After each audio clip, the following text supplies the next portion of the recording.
আসসালামু আলাইকুম দর্শক, আশা করি সকলেই ভালো আছেন।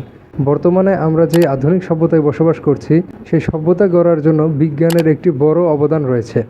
বিজ্ঞানের এত এত আবিষ্কার মানুষের জীবনযাত্রাকে করে তুলেছে উন্নত এবং জীবনযাত্রাকে সহজ করে তুলেছে। কিন্তু বিজ্ঞানেরই কিছু কিছু আবিষ্কার ছিল যেগুলো মানুষের জীবনকে ধ্বংস করে দেওয়ার জন্য যথেষ্ট ছিল।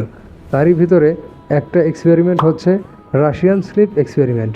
এই এক্সপেরিমেন্টের ফলাফল এতটাই ভয়ানক ছিল যে 5 জন ব্যক্তিকে তাদের নিজেদের শরীরের মাংস খেতে হয়েছিল। বিস্তারিত জানার আগে একটি কথা বলে দিতে চাই, এই ঘটনা নিয়ে কিন্তু এখনও দ্বিধাদ্বন্দ্ব আছে। কেউ বলছেন যে এটা সত্যি, কেউ বলছেন মিথ্যা। তবে আমরা ঘটনাটা আগে জেনে আসি। সময়টা হলো 1940 সাল, দ্বিতীয় বিশ্বযুদ্ধ চলছে তখন, এবং আমরা জানি রাশিয়ারা কিন্তু সামরিক শক্তিতে অনেক এগিয়ে। অন্যান্য সেনাদের থেকে রাশিয়ান সেনারা যথেষ্ট যুদ্ধে অ্যাক্টিভ ছিল, কিন্তু তাদের কমান্ডার এতেও সন্তুষ্ট ছিলেন না। তারা চাইছিলেন সৈন্যরা যেন আরও বেশি করে যুদ্ধ করতে পারে। সেই কমান্ডারের নেতৃত্বে এই এক্সপেরিমেন্ট শুরু হয় এবং যথারীতি বিজ্ঞানীরা একটি ড্রাগ আবিষ্কার করলেন, যেটা মানুষকে দিলে ঘুমের প্রয়োজন হবে না। আমরা জানি যে কোনো রকমের যদি মেডিসিন আবিষ্কার হয়, সেইটা আগে প্রথমে পশু পাখিদের উপরে প্রয়োগ করা হয়। কিন্তু এই এক্সপেরিমেন্টে কোনো পশুকে সাবজেক্ট বানানো হয়নি, বানানো হয়েছিল 5 জন মানুষকে, যারা 5 জনই ছিল রাশিয়ান সেনাদের কাছে বন্দী। এবং সেই 5 জন ব্যক্তিকে একটি অফার করা হয় যে তারা যদি এই ড্রাগস নিয়ে টানা 30 দিন না ঘুমিয়ে থাকতে পারে, তাহলে তাদেরকে মুক্ত করে দেওয়া হবে। মুক্তির কথা শুনেই তারা এই এক্সপেরিমেন্টের সাবজেক্ট হতে রাজি হয়ে যায়। এক্সপেরিমেন্ট করার জন্য একটি চেম্বারের দরকার। বন্ধ চেম্বারের ব্যবস্থা করা হলো এবং সেই চেম্বারের ভিতরে পর্যাপ্ত পরিমাণে অক্সিজেনের ব্যবস্থা করা হলো এবং ড্রাগ পৌঁছানোর জন্য একটি লাইন তৈরি করা হলো। চেম্বারের ভিতরে যাবতীয় প্রয়োজনীয় সমস্ত জিনিস, যেমন টয়লেট, বইপত্র, পর্যাপ্ত পরিমাণে খাবার দাবার দেওয়া হলো, যাতে করে তারা সেইখানে সুস্থভাবে থাকতে পারে। দেয়ালে একটি ওয়ান ওয়ে কাঁচ লাগিয়ে দেওয়া হলো, যাতে বাইরে থেকে ভিতরে কি হচ্ছে সেরকম দৃশ্য দেখা যায়। চেম্বারের ভিতরে একটি মাইক্রোফোন লাগিয়ে দেওয়া হয়েছিল এবং দেয়ালের বাইরে একটি স্পিকার লাগিয়ে দেওয়া হয়েছিল, যাতে করে ভিতরের শব্দ বাইরে থেকে শোনা যায়। সর্বপ্রথম সেই 5 জন ব্যক্তিকে চেম্বারের ভিতরে ঢুকিয়ে দেওয়া হলো। প্রয়োজন মতো অক্সিজেন এবং ড্রাগ সরবরাহ করা হলো। প্রথম 3 দিন ওই বন্দীদের আচরণ খুবই স্বাভাবিক ছিল। নিজেদের মাঝেই গল্প গুজব করছিলেন, খাবার দাবার খাচ্ছিলেন এবং বিজ্ঞানীরা ভাবছিলেন হয়তো তারা সফল হবে। কিন্তু 5 দিনের মাথায় তাদের মাঝে কিছু পরিবর্তন লক্ষ্য করা গেল। 2 জন ব্যক্তি মাইক্রোফোনের সামনে এসে কী সব আবল তাবল বিড়বিড় করছিলেন এবং 3 জন ব্যক্তি এমনভাবে চেম্বারের কোনায় বসেছিলেন যাতে করে মনে হচ্ছিল যে তারা কোনো কিছু দেখে ভয় পেয়েছে। 9 দিনের মাথায় একজন ব্যক্তি খুবই জোরে জোরে চিৎকার করতে লাগছিলেন এবং চেম্বারের এ প্রান্ত থেকে ও প্রান্ত দৌড়াতে লাগছিলেন। টানা 3 ঘন্টা চিৎকার করার পর তার ভোকাল কর্ড এতটাই ক্ষতিগ্রস্ত হয়ে গিয়েছিল যে তার মুখ থেকে আর একটি আওয়াজও বের হচ্ছিল না।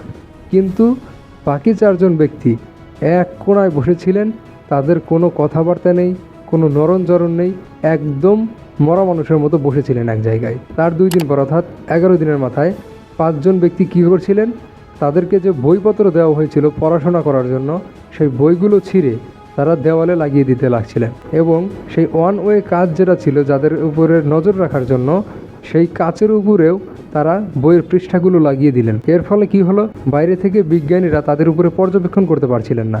চলে গেল আরও কিছু দিন। এই কয়টা দিন বিজ্ঞানীরা শুধু স্পিকার থেকে যে শব্দ বের হচ্ছিল সেই শব্দের উপর ভিত্তি করে তারা পর্যবেক্ষণ করছিলেন।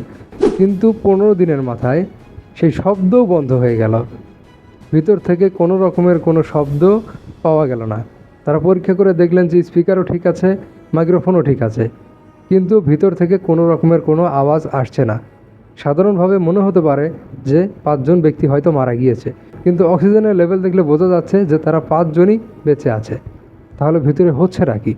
বিজ্ঞানীরা চিন্তায় পড়ে গেলেন এবং তারা একটি সিদ্ধান্ত নিলেন যে ভিতরে গিয়ে দেখবেন কি হচ্ছে। যথারীতি তারা চেম্বারের দরজা খুলে ভিতরে প্রবেশ করলেন এবং একটি বীভৎস ঘটনার সাক্ষী হলেন। তারা দেখতে পেলেন যে 5 জন ব্যক্তি তারা নিজেদের শরীরের মাংস নিজেরাই খুবলে খাচ্ছে।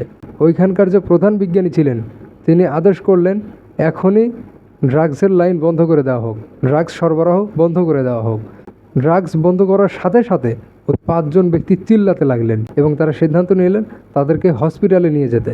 কিন্তু ওই বন্দি 5 জন ব্যক্তি তারা কোথাও যেতে চায় না, তাদেরকে ড্রাগস দিতে হবে। অনেক জোর জবরদস্তি করে তাদেরকে হাসপাতালে নিয়ে আসা হলো। ওই 5 জন ব্যক্তিকে 8টি মরফিনের ইনজেকশন দেওয়া হয়েছিল, কিন্তু তারপরেও তারা অজ্ঞান হচ্ছিল না। ওই 5 জন ব্যক্তি পাগলের মতো হাসতে লাগছিলেন এবং বলছিলেন যে তারা যেন জীবিত থাকতেই এই অপারেশন করা হয়। অপারেশনের জ্বালা তারা উপভোগ করতে চায়। বিজ্ঞানীর মাথায় হাত যে কী করলাম এইটা, এই জিনিস যদি মানুষের উপরে ছাড়া হয় তাহলে না জানি কতটা বিপজ্জনক হতে পারে। এমতো অবস্থায় 3 জন ব্যক্তি অপারেশনের টেবিলেই মারা গেলেন এবং 2 জন ব্যক্তি পাগলের মতো হাসতে লাগলেন। বিজ্ঞানী বাইরে এসে কমান্ডারকে বললেন যে এই এক্সপেরিমেন্ট এক্ষুনি বন্ধ করতে হবে, এটা মানবজাতির জন্য খুবই ভয়ানক। কিন্তু সেই কমান্ডার কোনো মতেই এর পক্ষে ছিলেন না। তিনি বলছিলেন যে এই এক্সপেরিমেন্ট বন্ধ করা যাবে না, এটা চালু রাখতে হবে, নতুন করে আবার এক্সপেরিমেন্ট শুরু করতে হবে। এই ড্রাগসে কাজ হয়নি, অন্য আরেকটি ড্রাগস তৈরি করো। বিজ্ঞানী তার পকেট থেকে একটি বন্দুক বের করলেন এবং সেই কমান্ডারের মাথায় গুলি করে তাকে হত্যা করে ফেললেন। তারপর তিনি চলে গেলেন সেই অপারেশনের থিয়েটারে এবং রোগী 2 জনকে তিনি গুলি করে হত্যা করলেন। তার পরবর্তীতে তিনি নিজের মাথায় গুলি করে নিজেকেই হত্যা করে ফেললেন। তারপর থেকেই এরকম এক্সপেরিমেন্ট আর কখনোই করা হয়নি। আপনাদের কাছে বিষয়টা কেমন লাগলো? আশা করি খুবই ইন্টারেস্টিং লেগেছে এবং আমরা এই ঘটনা থেকে একটি শিক্ষা পাই, ঘুম মানুষের জন্য কতটা উপকারী। ঘুমবিহীন মানুষ ঠিক থাকতে পারে না। ঘুম হচ্ছে আল্লাহ তাআলার দেওয়া একটি সেরা নিয়ামত। আমরা বর্তমান জেনারেশনের মানুষ ঘুমকে খুবই অবহেলা করি। আমরা ঠিকমতো ঘুমাই না, এর কারণে আমাদের শরীরে নানাবিধ সমস্যা, আলসি আলসি লাগে, কোনো কাজে মন বসে না, পড়াশোনায় মন বসে না, ইত্যাদি নানাবিধ সমস্যা আমাদের কিন্তু লেগেই আছে। তার বড় একটি কারণ হচ্ছে আমাদের ঘুম ঠিকমতো হয় না।